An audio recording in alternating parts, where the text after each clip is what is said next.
And now we get to see some gameplay from the upcoming title, Shadow of Mordor. Hello, everyone. Thank you so much for joining us. And we're still live streaming here at E3. Hello, Michael. Hi, how are you? How are you? I'm great. Thank you. This is a special treat for me because you are here. You are from Monolith Productions. You're the design director there. And you are showing off Middle-earth, Shadow of Mordor. I almost got the title wrong. I'm sorry. Middle-earth, Shadow of Mordor. It's coming to PS4, and do you wanna kick off this footage that we're looking at, or maybe give us a little background about the game first? Sure. All right. So Shadow of Mordor, it's an open-world, third-person action game set entirely behind enemy lines in Mordor. All right. Awesome. Taking place in between Hobbit and Lord of the Rings. So after his defeat in The Hobbit, Sauron's return, he's come home to Mordor. Spoilers, dude. Come on. Sorry, it's only a movie spoiler. It's not a spoiler. Everyone needs to walk away. The movies are ruined. Good. So he's come back, and you play Talion, a ranger of Gondor who was stationed at the Black Gate on the frontiers of Mordor when Sauron returned. Which is safe. It's a safe area. There's no harm will befall him, right? It has been safe for about 2,000 years. Okay. On the night Sauron comes home, all of that changes. Okay. The rangers are slaughtered, Talion's family is killed, indeed he dies, but Sauron's return also awakens an ancient spirit of vengeance. And that's something we're really excited to get more into the lore, because this spirit has a very close relationship with Sauron and with the history of Middle-earth. Okay, and that's a secret. The identity of the Wraith is a secret. Don't tell us. It's going to be awesome. No more spoilers. But this spirit resurrects Talion, and then together they pursue the Dark Lord behind enemy lines. Okay. And that's where we find ourselves here. This is a new region we're revealing, new part of the open world, which is the Sea of Nirn.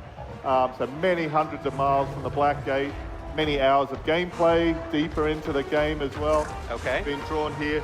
And this is a much more lush, rich, fertile part of Mordor, so very different to what people have probably seen. Yeah, it's totally not what you'd be expecting. You'd expect the barren, the deserted, the dark, but this is, Sauron has to feed these vast armies he's going to build. So slaves are going to till these fields. They're going to farm these fields, fish these seas, and this is how he's going to sustain his forces. So that makes it the perfect place to get behind enemy lines and really disrupt his plans for building his army. And actually, this is something else we're showing you here as well. Big part of our game, because of the power of the Wraith, you can dominate, bend your enemies to your will, use fear against them, but you can also dominate the beasts of Mordor. So this guy's a Graug. It's one of the alpha predators of Mordor, sort of massive monster, eats trolls for breakfast. So Mordor literally eats them? Literally eats trolls for breakfast. And so he's one of these beasts that you're able to bend to your will and really take the fight to your enemies as you build your army behind enemy lines. Awesome. And the control, the domination that Talion asserts over the Mordor forces, I mean, that plays a central role in everything, not only narrative, but also in gameplay, also in strategy, right? I mean, there's a bit of a mind game behind, like, who you're taking over and how you get to Sauron. Yep. So the Wraith, as I say, is a very powerful figure, and in some ways, their plan, their goal is similar to Saruman's. The way to take on Sauron is to beat him at his own game, is to build an army of Uruk-hai and to actually challenge the Dark Lord directly by doing that. So the Wraith sort of has something in common there. Okay. And in the same way, you've been drawn into the Sea of Nirn by this new character we're introducing, Queen Marwen. She's the leader of the remnants of the Gondorians' forces that settled there millennia before, and she holds the key to revealing some of the secrets of the power of the Wraith, but also increasing that power so you really can do so much more than just hunting and killing your enemies. You can actually bend them to your will, build your own army behind enemy lines. Cool. I mean, there's some stealth elements to this game as well. It's not just all about upfront action, right? Yeah, I mean, and that's something we put a lot into. It's a real focus. We wanted to make kind of a next-gen living world, like a very dynamic ecosystem. So these monsters running around are part of that, but it also feeds into our core gameplay. So we've got our melee combat, but it bleeds really seamlessly into stealth. So you can enter a fight out of stealth, do a brutal stealth kill that ups your hit counter, lets you lead straight into a combo attack. which leads into range, which lets you leap on one of these monsters and flee out of it. So just, constantly able to be surprised, and new things can happen, things you haven't seen before. And of course, that then works with the Nemesis system because the enemies themselves get surprised by what's happening and react to these surprises in the environment. So, I really want to make a world where players create their own stories. But secondly, where it is a living world, so that means by changing things, by crafting your own enemies, by making your own stories, that really can ripple out and influence the world. I feel like you've talked about this a lot. You know the game well. I have, spent a lot of time thinking, and as a team, we've really, from the beginning of this game, we knew that we wanted to do something different, something people hadn't done before, and enemies seemed like such a place to innovate and bring something new. Because so often, so much of what you do in an action game is confront and face these enemies. Yeah. And so we didn't want the grunts to be cannon fodder, and we didn't want the bosses just to be someone we planted in the game. We wanted really to let people create their own experience. And so do you want to actually give our audience like a little bit of an insight into the Nemesis system, just in case, because you guys just released a trailer for that recently, right? Yep. Do you want to maybe go into a little bit more detail about how it works? Yeah, absolutely. I mean, one of the great things with the Nemesis system, and this is what we're seeing at E3, we can talk about it till we're blue in the face, but... So let's do that. Yeah, exactly. Blue is our color. It's when people, blue in the face, that's also what the race domination does, so that's very appropriate. But it's when people get their hands on it and experience it that they realize this really is my story, I'm creating this. But basically, the core things about how it works, one is any enemy in the world can make his way up from being a lowly grunt, a guard, a guy who's out on patrol, a guy who's beating on slaves. If he works his way up, kills one of his bosses, kills the player, manages to succeed at a mission, he can get promoted. And then he's in the hierarchy, he's a captain. And then once he's in there, these guys are actively hunting each other, challenging each other, proving themselves, competing for dominance. So, like we see at Cirith Ungol in Lord of the Rings when they get into Mordor, it's an incredibly brutal and competitive society. So these guys fight and battle and strive amidst their way up against themselves and against you. And as they level up, they get new powers, they get personality traits. If you burn a guy, he could get a burning hatred against that, or he could become terrified. So their personalities adapt, the jobs they have adapt, their relationships to each other. So it's just this hugely dynamic system that kind of makes it into a social network, I guess, that you can get in and mess with. So this is like the Twitter or Facebook of Mordor. That's what you're saying. Yeah, exactly. It's confirmed here on stage. Yeah. What's it like working with literature and with lore that is just iconic throughout the entire world and really one of the grandfathers of fantasy? I mean, what's that like for the team? It's a huge privilege and a huge responsibility. And also it's incredibly, it's stressful, but we're also massive fans as well, so it's exciting. The thing with Tolkien and Middle-earth, it's almost like working with history or myth.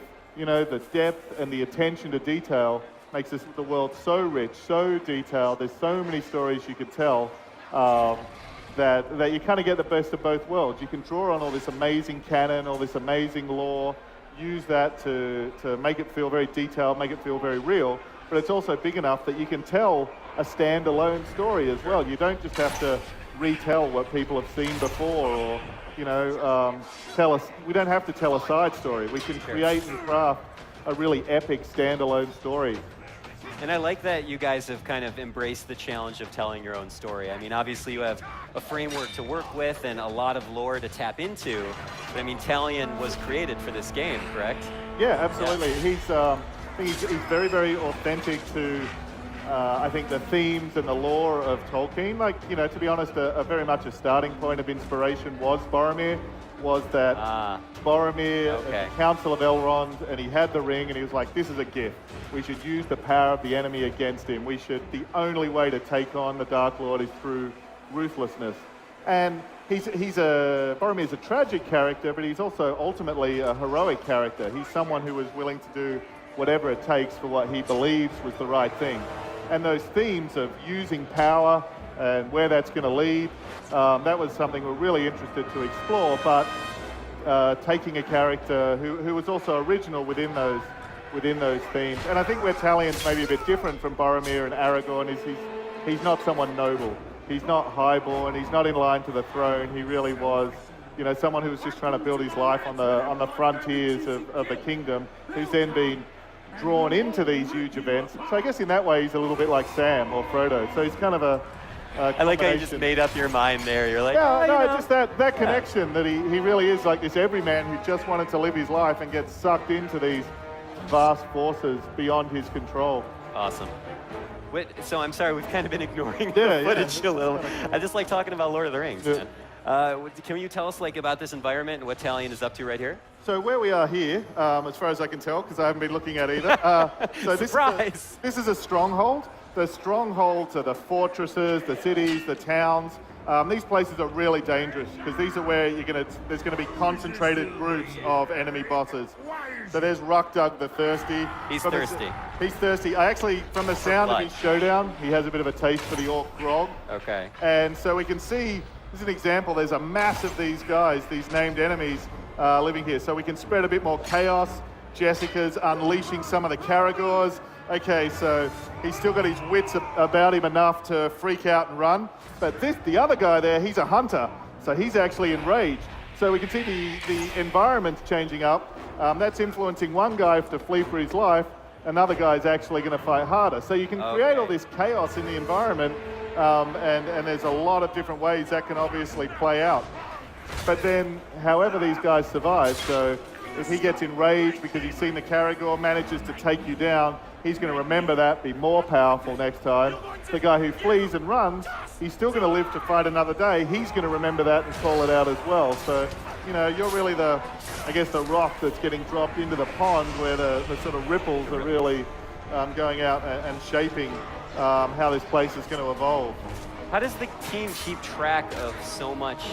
How do they keep track of so much information? I mean, I feel like all these characters are being uniquely affected in different ways at different times, and then as you say, they might go on and fight another day.